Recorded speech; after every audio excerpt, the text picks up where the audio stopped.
and welcome. Tonight, River State Governor Siminalayi Fubara swears in 23 new local government chairmen and their deputies, charges them to remain focused and steadfast.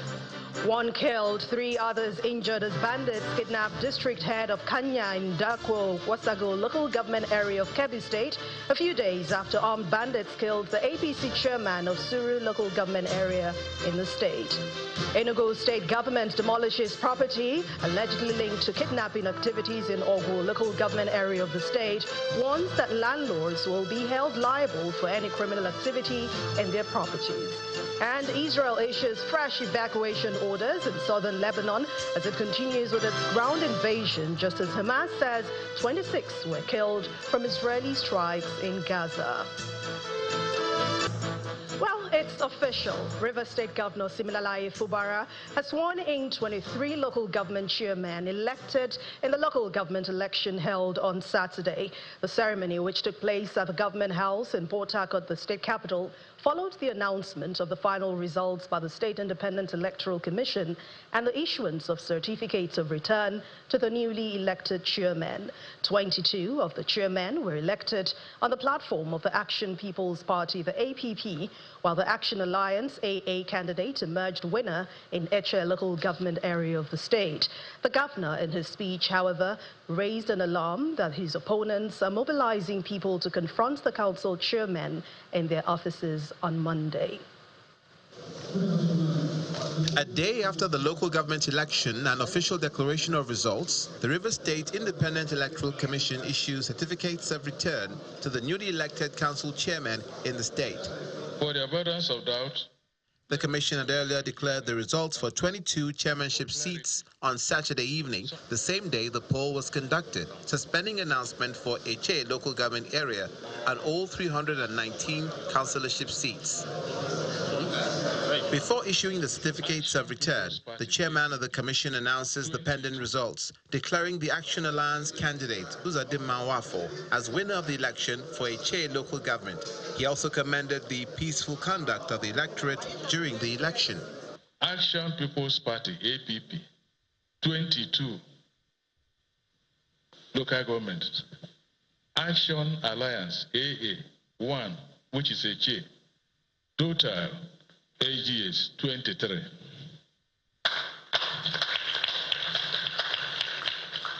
The RSIEC chairman then proceeds to issue the certificates of return to all the 23 chairmen elect and who are accompanied by their deputies. Elegom Emeka Enanupu is the vice chairman elect. Congratulations. Thereafter, the chairman-elect moved to the council chambers of the Government House for swearing in by Governor Siminalayi Fubara. On hand to witness the ceremony is the Abia State Governor and chairman of PDP Governors Forum, Bala Muhammad.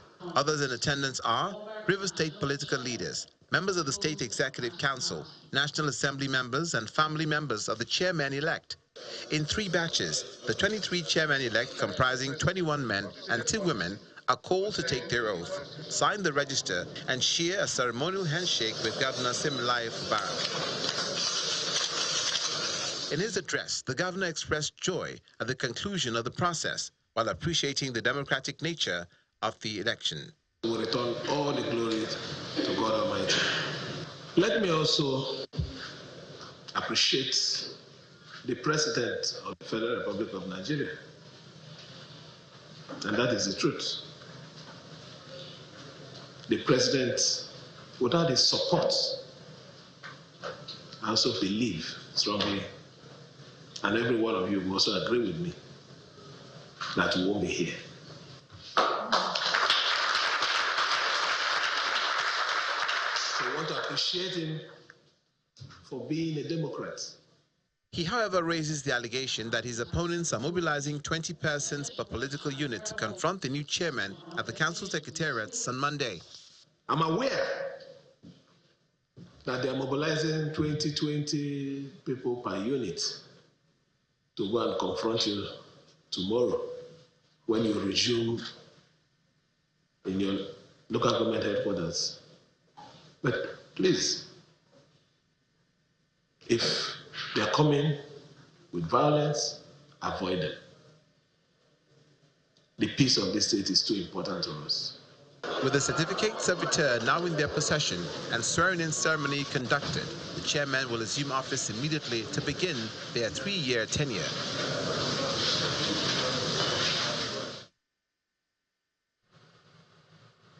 Meanwhile, the Bauchi State Governor Bala Muhammad has commended Governor Siminalayi Fubara's creativity in solving what could have been a constitutional crisis in the administration of local government in River State. Governor Muhammad stated this while addressing journalists after observing the swearing-in ceremony of the 23 local government chairmen elected yesterday. The Bauchi State Governor, who is the chairman of the PDP Governors Forum, said, although the party did not win any of the chairmanship seats, it is important that Governor Fubara takes such a bold decision. He didn't have the structure of the party in the state for certain reasons, and he had to go out and make sure he allows other parties to participate within the political space so that there won't be any vacuum. And I think this is very auspicious, that is very, very creative, and I'm very, very proud of him. Again, he has established himself as a governor and the pride of all the governors of Nigeria. At the subnational level, you cannot just ignore a governor. A governor is the chief executive. He can do anything. He can spring surprises because the Nigerian state is run by governors at the subnational level. Even the federal government is a tenant. Nigerians live in the states and in local governments. And that's why what he did to me is very, very proactive and creative, irrespective of the fact that he knew his party would lose. But certainly, because of his deep democratic instincts, he had to allow the other parties to win. And I would just wish that those who have won will find it in their own modesty to give him support. Governor Fubara is the vice chairman. All the governors are with him, and certainly we are taking steps to ensure reconciliation. Reconciliation with somebody whom they have started with, the former governor of this state and the minister of FCT, is a must because certainly they have come a long way, and we didn't want to throw away the baby with the bathwater. And staying with politics, President Bola Tinubu says he is not focused on the upcoming 2027 general elections. Rather, he's dedicated to restructuring the economy for the benefit of the Nigerian people. The president's message was conveyed by his chief of staff, Femi Gbajabiamila, at the All Progressives Congress Southwest Assembly held in Lagos. The president also asks Nigerians to be patient with the current administration, which is committed to the genuine progress of the populace. Echo Hotel and Suites, Victoria Island, Lagos, is the venue for the All Progressives Congress 2024 Southwest Assembly. In attendance are the Lagos State Governor, Babajide Sanwo-Olu, his counterpart in Ogun State, Dapo Abiodun, Governor Lucky Ayedatiwa of Ondo State, Governor Abiodun Oyebanji of Ekiti State, former APC governors, party leaders, state chairmen are all here to chart a new path into the future. The purpose for convening this assembly is not too far-fetched. It is the need to appraise our party, the APC in the zone, to know how we had fared, how well we are faring, project our future, and outline the strategy for the future we collectively envision. There are, however, minor skirmishes among party leaders in some of the states. It is time for our elders and leaders to help shore up the party's mediatory capacity to resolve such little disputes so that all stakeholders are on the same page. The former governor of Ekiti State, Kayode Fayemi, highlights the challenges confronting the party and cautions against taking people for granted at this difficult time. While we can be proud of the road we have traveled since 2015, we cannot afford to rest on our laurels as a party or be complacent about anything. It is imperative that we openly and honestly acknowledge current challenges and develop a coherent and comprehensive plan that can enable us to confront them. The Southwest is blessed with unique assets that we can harness to move our nation and our region forward and to give Nigeria a respected place in the global community. The Chief of Staff to President Femi Gbajabiamila, who is here to represent President Tinubu, says the reforms being undertaken by the current administration will set the country on the path towards prosperity. Mr. President has asked me to convey to you that he has had to take very difficult and very tough decisions. He has asked me to convey to you that though those decisions were difficult when were tough, but that they needed to be taken. That right now he is not thinking of the next election, but that he is thinking of the next generation. And that is why he is taking the decisions that are long overdue. The ultimate goal of the APC Southwest Forum is to ensure that the party remains united and deliver the dividend of democracy to the people. And in Benue State, the Senate Minority Leader, Senator Abba Moro, is appealing to aggrieved members of the People's Democratic Party, the PDP, that formed a parallel state working committee after the election of Mr. Ezekiel Adaji to give peace a chance. Mr. Moro, who represents Benue South Senatorial District at the National Assembly, made the call in Otukpo when the Deputy Zonal Woman Leader, Regina Lawani, led 3 others of the Zonal Caucus to the party to pledge their loyalty to Ezekiel Adaji-led State Working Committee. Members of the People's Democratic Party, PDP, from Benue South Senatorial District converged on Otukpo to reconcile aggrieved persons following the dispute that arose from the State Congress, where 2 persons are laying claim to the state chairmanship position.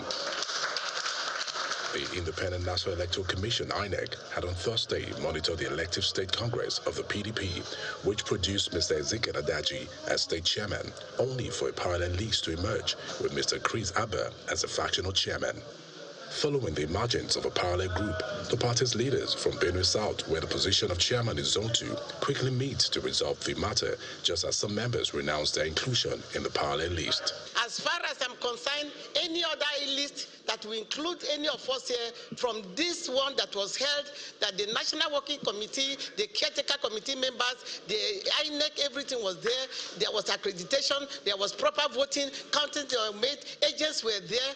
For goodness sake, is it our spirit? Leaders of the various blocks that constitute the senatorial district pledged their loyalty to the party. We want to assure you and all the leaders that were elected yesterday that for whatever happens, Apagatu remains the home of PDP.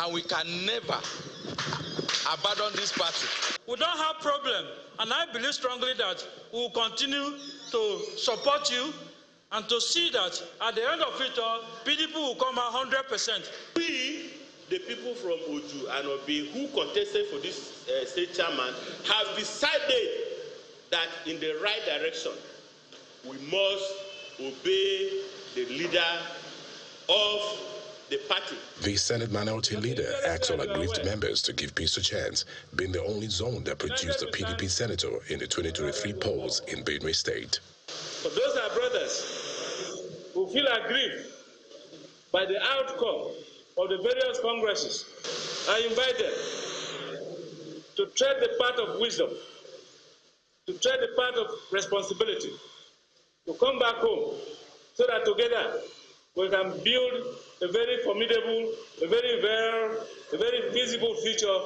for the PDP and our people. Although the Benue State Acting Administrative Secretary for INEC, Mr. Nandom Dombe, who monitored Thursday's Congress, affirms the election of the Ezekiel Adaji State Working Committee, the PDP is seeking a political solution of inclusion for all its members. In part 2, after the break, as Nigeria officially begins the sale of crude oil in Naira, Channels Television's data analyst Babajide Ogunsowo joins us to discuss the current pricing of petroleum products in the country. Please join us again. Welcome back. If you've just joined us, you're watching the news at 10 on Channels Television. A reminder of our main stories. River State Governor Siminalayi Fubara swears in 23 new local government chairmen and their deputies, charges them to remain focused and steadfast. 1 killed, 3 others injured by bandits kidnapped district head at Kanya in Danko, Wasago local government area of Kebbi State. A few days on bandit killed the APC chairman of Syria local government in the state. Enugu State government demolishes property allegedly linked to criminal activities of kidnapping in Ogo local government area of the state, warns the landlords will be held liable for any criminal activity in their properties.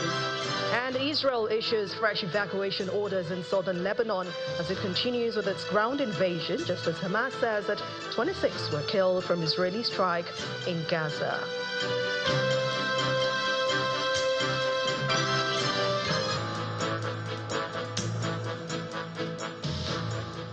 To security matters now.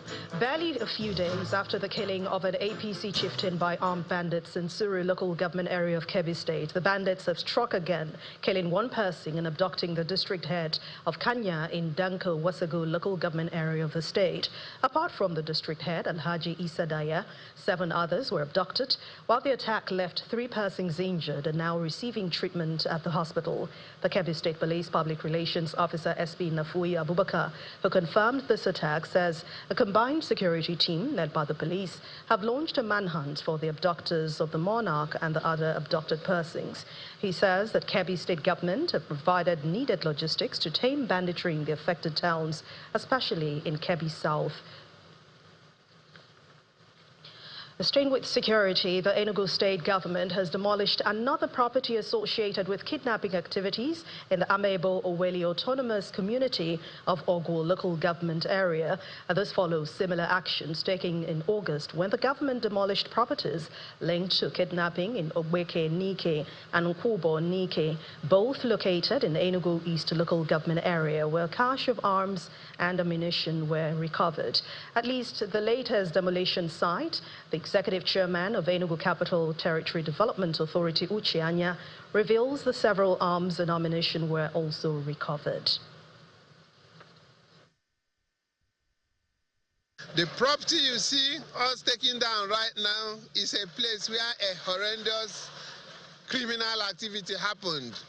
On 25th of May 2024, some deadly kidnappers abducted a man in Enugu, brought him here, stripped him bare, naked to red boxers, bound him, tied him up, pointed guns at him and got him to start talking to his family, requesting for money.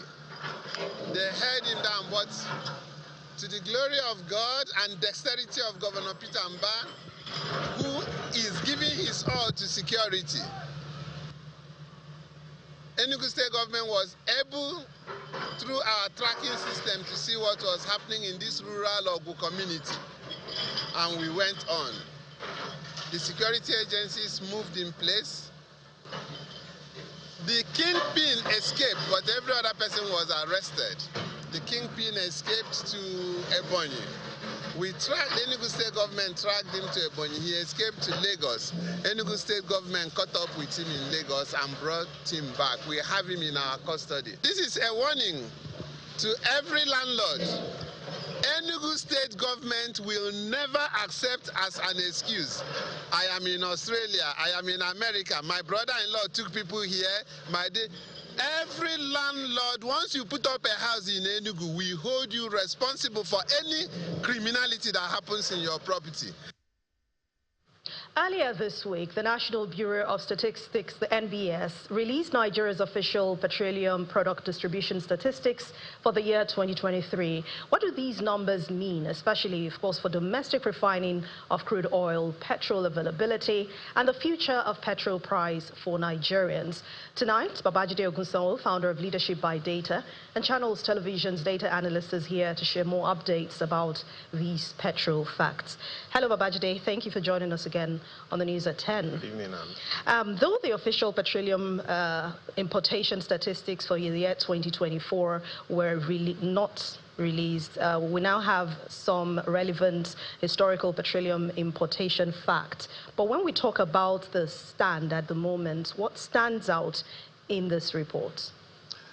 What stands out in this report is that it allows us to understand what is likely to happen next. And that's because currently we really only have two sources of petrol, and that is either the NNPC imports or we get petrol from the Dangote refinery.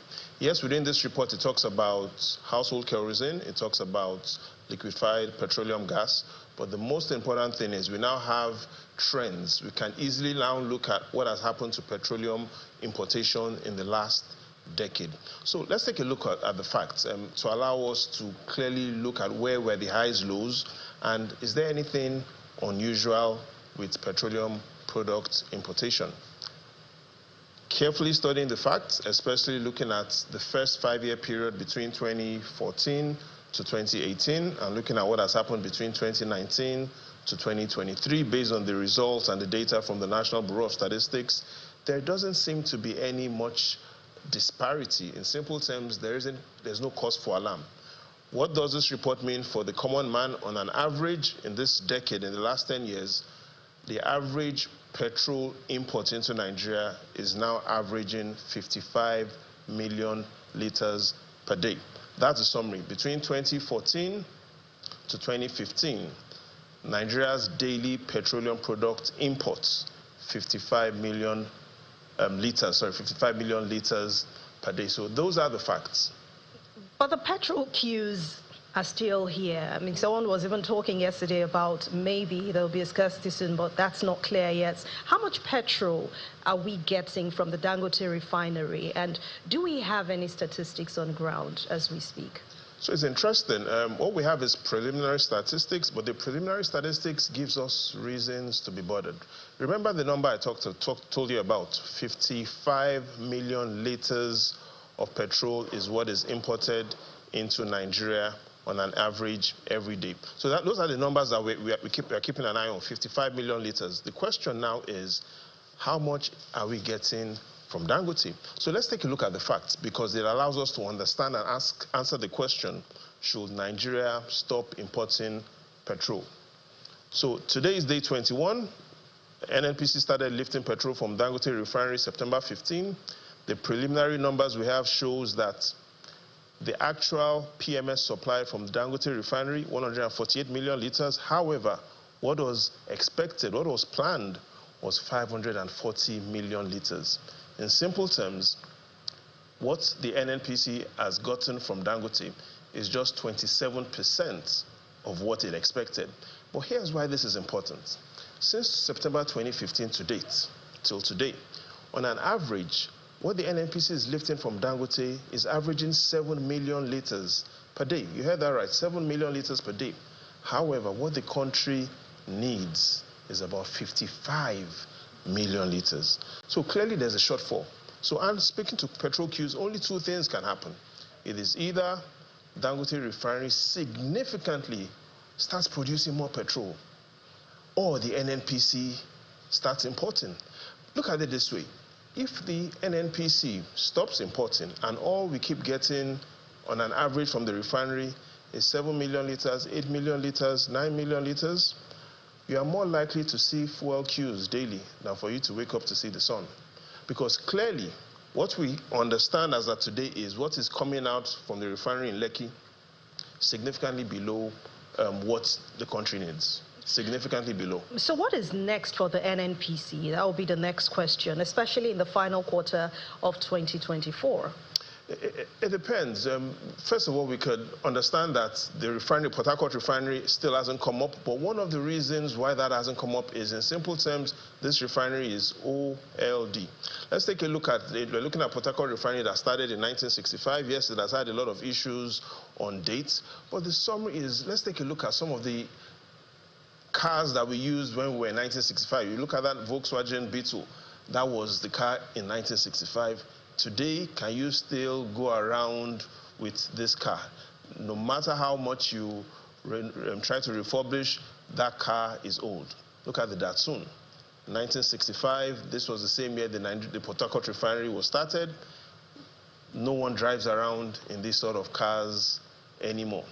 Look at the Mercedes-Benz of 1965.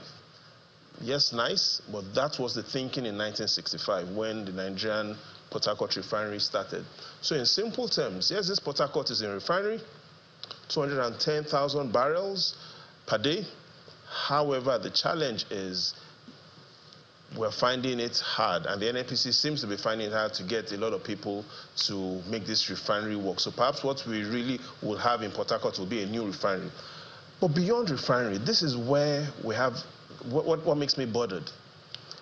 Look at the target to end gasoline-powered cars from the United States. In simple terms, what the United States is saying is that in about 10 years, it will stop producing gasoline-run vehicles. For the United Kingdom, 2035, another 10 years. For Germany, 2035, and for France, 2040. So in simple terms, the point I'm making is we're at a point where we are focusing so much on refining. We're at a point where we are focusing so much on Nigeria's petrol consumption and getting all the refineries to work, either those owned by the NNPC or that owned by Dangote. The question is, the world has moved beyond that. In another 10 years, developed countries of the world are saying they will be ending and doing away with petroleum-powered vehicles. So those are the sort of things we should be thinking. You know, to make it easy, what I'm saying is that look at it this way. We're in a world in Nigeria today where we are fighting over should we be using the video cassette or CD and DVD players when the world is watching Netflix. So that is the question. We now need to focus on the future. All right. Thank you very much. Babajide Ogunsowo, founder of Leadership by Data. But before we, okay. Go ahead. No, I was going to say thank you, but what do you want to say? No, in the final analysis, the question is, what does the future hold clearly? And we need to look at, yes, the NNPC seems to have made it clear on what it wants to do, saying it intends to focus on energy transition, sustainable value creation, and profitability. Prior to now, what we are seeing was the NNPC talk a lot of profits. Now they seem to be talking more on energy transition, sustainable value. In the days ahead, we'll examine how they intend to make this work. All right. Thank you very much. Babajide Ogunsowo, founder of Leadership by Data and Channels Television's data analyst. Thanks for exciting contribution on the news at 10. Thank you. And still ahead on the news at 10, National Drug Law Enforcement Agency arrests 41-year-old Canadian at the Bala Muhammad International Airport, Lagos, for importing a large consignment of Canadian loud, a strong strain of synthetic cannabis. Please stay with us. Welcome back to Environmental Matters now. And the Hydrocarbon Pollution Remediation Project, HYPREP, is assuring that the Center of Excellence and Environmental Research Center under construction in Ogoniland will be completed in 2025. This assurance is coming from the HYPREP's project coordinator, Zenibrani Zabi, at the quarterly meeting with the people of Ogoniland held in Port Harcourt, the River State capital. Our correspondent Deborah Agbalama reports. He is doing everything to ensure... The quarterly meeting between HYPREP and Ogoni stakeholders, as usual, brings together key stakeholders from Ogoniland, including opinion leaders, youth leaders, chiefs, and traditional heads, amongst others. This project benefits you maximally. And it's expected the project coordinator, Zenibrani Zabi, provides updates on the progress of several key projects under HYPREP, including the Center of Excellence, the Specialist Hospital, Portable Water Projects, and Human Capital Development Initiatives. Vocational skill training and innovation in the national effort against environmental degradation. I am pleased to inform you that construction is progressing steadily, and we anticipate the center to be operational in 2025. Adopting a new approach in the interactions, heads of departments address community concerns directly, providing clarity on the progress of the projects and resolving queries raised in different areas. For some time now, we have been agitating about the Ogali Water Project. The Ogali Water Project was going on fine, not until over 18 months ago. Everything stopped till now. Currently, we have several of our water stations already functional. The forum also featured character-shaping pep talks to foster better behavioral patterns to enable better understanding of conflict resolutions. We can go on and on and on, and we will never have a winner. Egg and the hen, which one came first? Now, and that brings me to my next conversation, which is the core of why we are here. The truth is that the Hyper project has a timeline. So when we're done arguing and fighting ourselves, when the time comes, the project will end. The stakeholders' quarterly meeting was initiated by the management of HyPrep as directed by the Minister of Environment, Bala Muhammad, in the last quarter of 2023. HyPrep says it further buttresses its commitment to transparency and community involvement in the process of the remediation and restoration of the land after years of oil pollution. Deborah Balama, Channels Television News. Practitioners in the teaching profession are asking government at the federal and state levels to prioritize investments in the sector by providing infrastructure and improving the welfare of teachers. The teachers made their position known as Nigeria joins the rest of the world to mark this year's World Teachers' Day at a special event in Abuja, the nation's capital. October 5 every year was established by the United Nations in 1994 as World Teachers' Day to raise awareness on the challenges teachers face, including inadequate resources, low salaries, and limited time for personal development. The Secretary to the Government of the Federation, Minister of Education, and the Head of Service are among top government officials attending this year's World Teachers' Day in Abuja. The day is set aside by the United Nations and the International Labour Organization to recognize and honor teachers globally.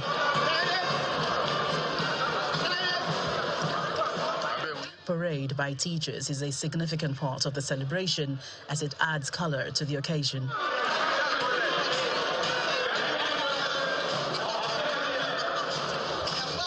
The theme for this year calls for the need to hear teachers' voices towards a new social contract in the education sector. Poor funding and inadequate investment in education constitute major barrier to effective implementation of educational policies and programs in Nigeria.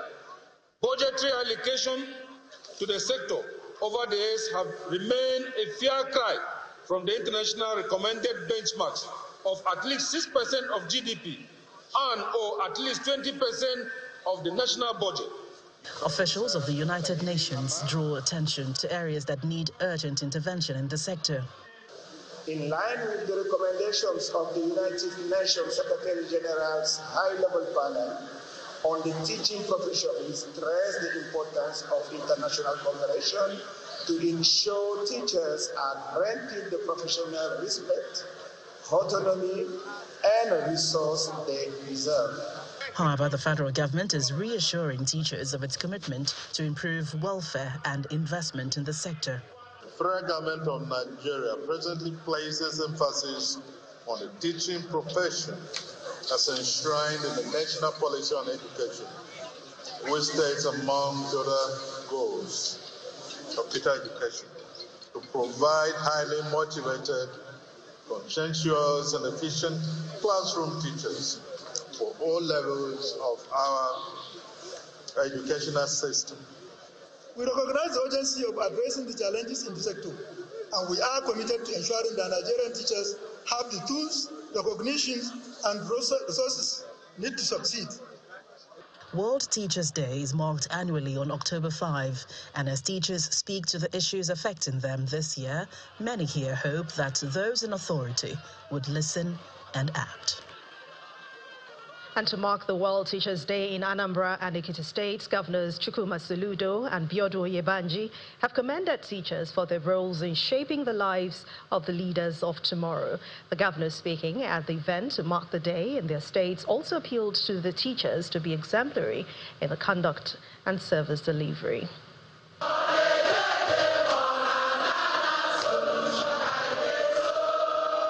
The presence of Governor Chukwuma Soludo sparks excitement among the teachers as he joins them to mark the 2024 World Teachers' Day in Awka. Chairman of the Nigeria Union of Teachers, Anambra State Chapter, Mrs. Chika Chigudozie appreciates the governor's efforts in the education sector with an appeal to the governor to look into the promotion of teachers, among other needs. I want to thank our governor. He's doing wonderfully well in the public sector. The union has noted the constant inability of both PPSSA and ASUBEP to implement the 2023 promotion and conduct that of 2024. We call upon you to please hearken to our voices and let us get our 2023 promotion. My teachers.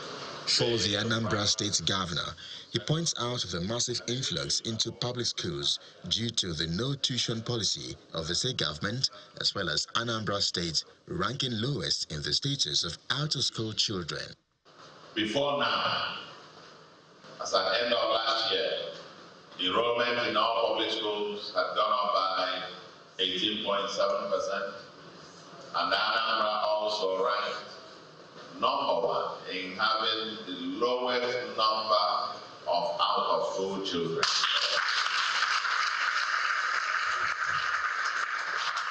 Our purpose in society, the sacred duties entrusted upon us by society, and that is why, for us, we had this committee on education, working very, very hard.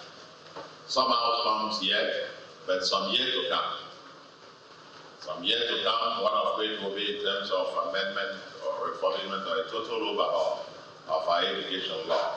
In Ekiti State, the governor, who is represented by the deputy governor, Monishade Afuye, announces the release of a cash gift of 47.8 million naira to the best teachers in Ekiti State. We have fulfilled our promise to address this issue career progression for teachers in primary school by approving their advancement from grade level 15 to level 16. I urge you to remain committed to the human capital development agenda of this administration.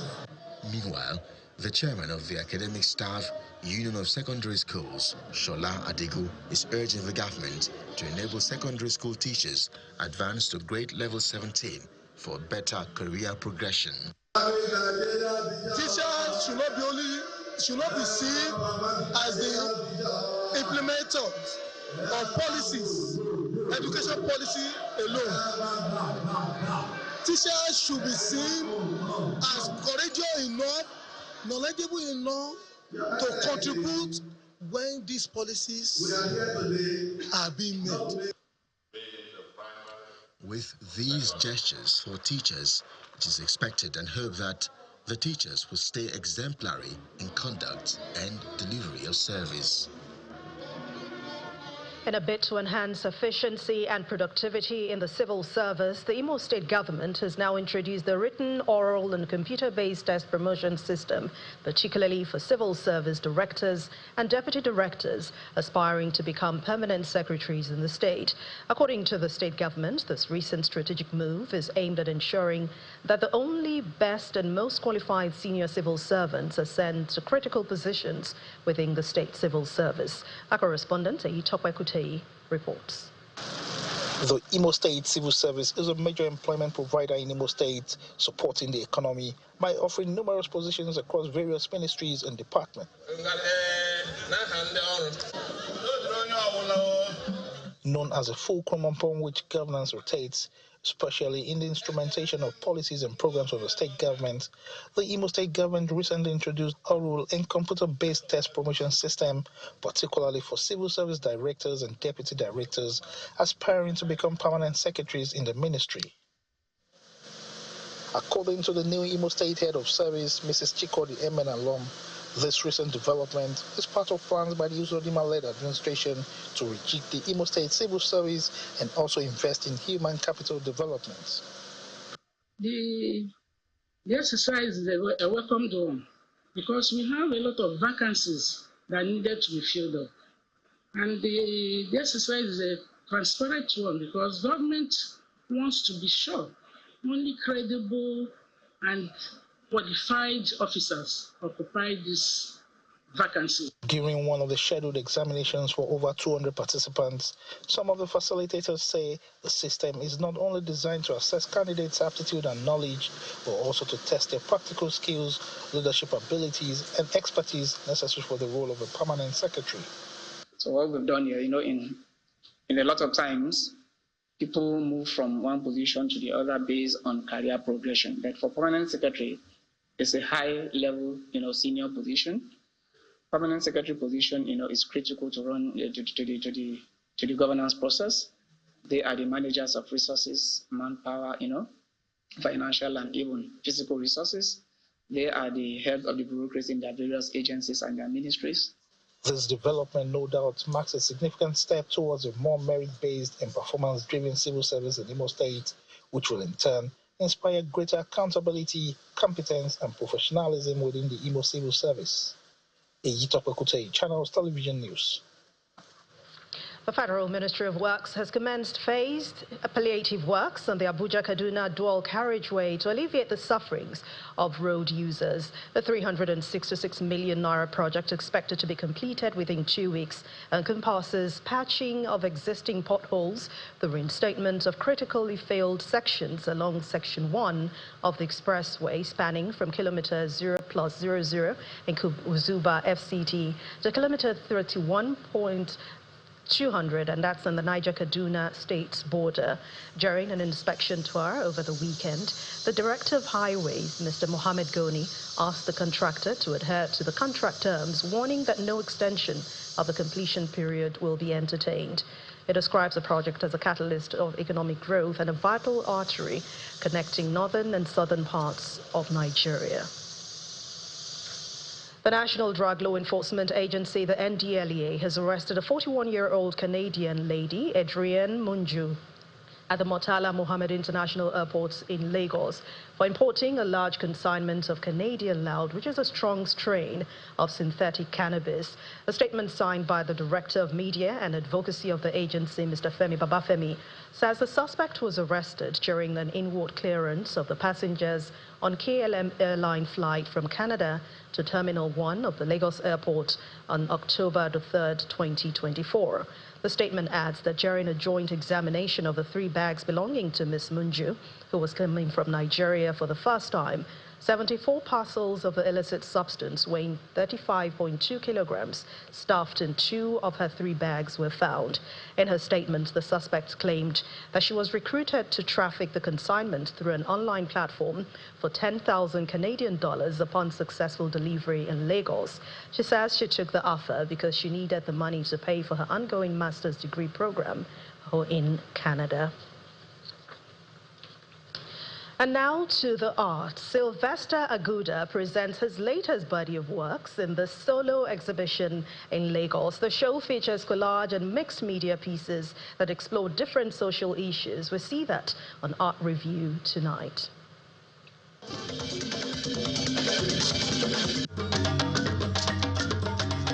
This solo exhibition by divinely inspired artist Sylvester Aguda is to give viewers a tour through his latest body of works, which always projects the rich array of color on the African continent.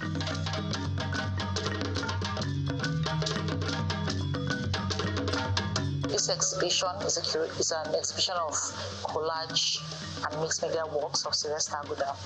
The messages here in the works displayed is Sylvester celebrating Africa, celebrating his journey as a man who was, a family man, celebrating his experiences growing up as a child. If you look at the works here, you get to see the depiction of women. Sylvester is an ardent promoter of African women. He's also a firm believer in gender equality. So the works here just celebrates Africa, celebrates our communal living as a people, and celebrates nature, celebrates culture.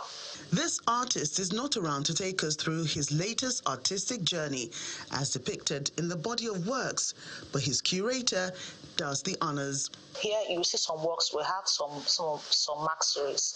You see some Marxes. So those Marxes celebrates the different culture. We have Marxes that is titled Ajoye.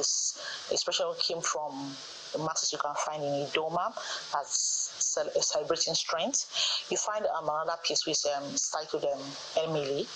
And when you look at that piece is showing an African woman in her glory, an African woman in her beauty. You have other pieces too that shows kingdoms and communal living. And this is one thing we are known for here in Africa. We are quite communal in the way we do our things. You know, we believe in reaching out to a brother or a sister, and Sylvester celebrates that with us as a people. Besides that celebration of people, places, and culture, the message the artist is trying to pass across is key, using colors to encourage people to keep pushing, regardless of what life throws at them. Sylvester artwork is just amazing. I love it, like, particularly, and most of his works is a kind of African beauty, and it's just different. It's not something common. So it's very powerful, like anytime, any moment, like me, it's not something that I see it everywhere. So once you see it, you know that this belongs to Sylvester Aguda. So his work is so amazing. The various works of art exhibited in this hall in Lagos as a reminder of the vibrancy in the African society seen in our communal lifestyle, festivals, apparels, and traditions.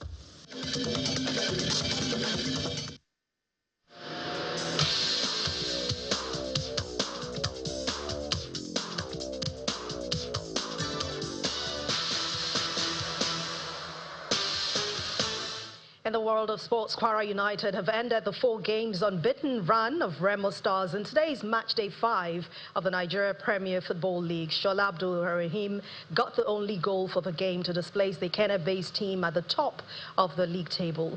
Fendi George's Rivers United are now the new league leaders following a 2-1 win against visiting Akwa United in Port Harcourt. Stephen Manyo and Defreke Effiong got the vital goals for the pride of Rivers. Defending champions Rangers International beat Abia Warriors 1-0 in the Oriental Derby in Enugu. Kazim Ogunleye got the winner for the Flying Antelopes. Emmanuel Amunike has finally gotten his own first win as coach of Heartland of Owerri in 5 games as they beat Niger Tornadoes 2-1. Super Eagles captain Ahmed Musa got the brace for Kano Pillars, and that's after running and returning to the club in over 15 years in a 2-0 win against Sunshine Stars. Manchester United's winless run stretched to 5 games in a 0-0 draw at Aston Villa earlier today, but that did very little to ease the pressure on Eric Ten Hag. Nodi Madueke's equaliser rescued Chelsea in a 1-1 draw against 10-man Nottingham Forest, and that ended the Blues' 5-match winning run. At the Amex Stadium, Tottenham blew a 2-goal lead in the stunning 3-2 defeat at Brighton.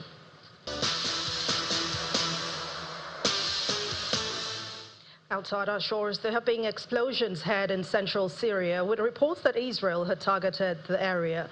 It comes after the state-run Syria Arab News Agency reported explosions in Syrian airspace. It also comes as Israel issues fresh evacuation orders in southern Lebanon, declaring 3 towns of the border-closed military area.